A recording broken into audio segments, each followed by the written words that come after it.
हे गाईज कशा आहात तुम्ही सगळे? आय होप तुम्ही सगळे चांगले असताल। आज मी तुम्हाला चौथा पॉईंट सांगणार आहे, ते म्हणजे फूड बिझनेससाठी लागणारा फंड। फूड बिझनेससाठी फंड लागणारा ते 3 पॉईंटवर डिपेंड आहे की त्या फूड बिझनेससाठी तुम्हाला किती फंड लागेल। ठीक आहे, ते 3 पॉईंट तुम्हाला सांगतो। सगळ्यात पहिला पॉईंट म्हणजे तो म्हणजे तुमचा प्रोडक्ट आहे, तुमच्या प्रोडक्टची कॉस्ट किती असेल।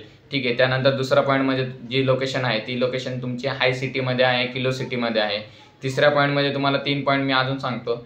पहिला पॉईंट असा आहे की तुम्ही फूड बिझनेस चालू करताय ते कुठल्या माध्यमातून चालू करताय, की जसं की पहिला पॉईंट त्याच्यामध्ये आहे की तुम्ही offline store plus Swiggy Zomato चालू करताय। ठीक आहे, त्यानंतर दुसरा जो आहे तो म्हणजे क्लाउड किचन। क्लाउड किचन म्हणजे काय असतं की आपण घरामधूनच प्रोडक्ट बनवून स्विगी झोमॅटोवर सेल करू शकतो। तिसरा पॉईंट जो म्हणजे आहे तो म्हणजे तुम्ही फूड ट्रक पण चालू करू शकता। फूड ट्रक एक बेस्ट आहे फूड बिझनेस चालू करण्यासाठी, लोकांना अट्रॅक्टिव्ह वाटतं। ठीक आहे, भेटूया आपण नेक्स्ट व्हिडिओमध्ये। तुम्हाला नेक्स्ट व्हिडिओमध्ये मी 5वा पॉईंट सांगेल। ठीक आहे।